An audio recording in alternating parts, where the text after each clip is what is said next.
Hey, good morning, everyone. My name is Don Davies. I'm the Member of Parliament for Vancouver Kingsway and the New Democrat critic for health. I am joined today by my colleague Sherry Benson, the New Democrat Member of Parliament for Saskatoon West.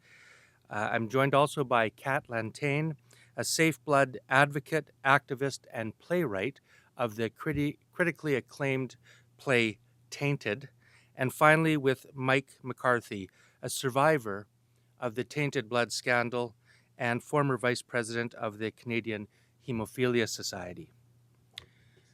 Canada can be rightly proud of the volunteer donor, nonprofit, and highly regulated blood supply system that has been carefully and meticulously developed over the past 20 years and which has kept Canadians safe. This system must be reinforced, not weakened, and we must be vigilant to do so. It is a system founded on the principles of the Crever Commission, and some of those principles include this: blood must be treated as a public good, and safety in our blood system must always be paramount.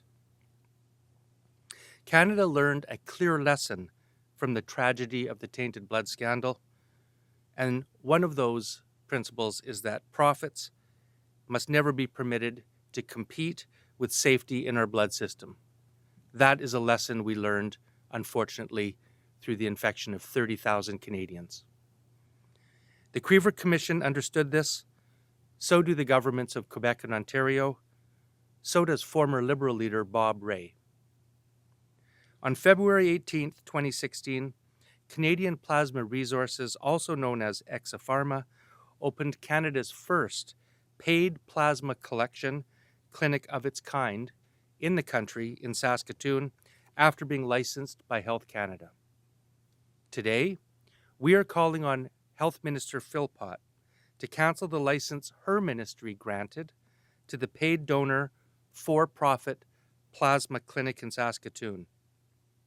This kind of blood collection endangers the safety and sustainability of Canada's life-saving blood supply and undermines the principles set out under Crever to prevent any repeat of the tragedies of the past. On February 11, 2016, I wrote to Minister Philpott requesting her urgent intervention to prevent that clinic from opening. Not only has the minister not responded to my letter, her department has since granted the operating license to permit the opening of the clinic.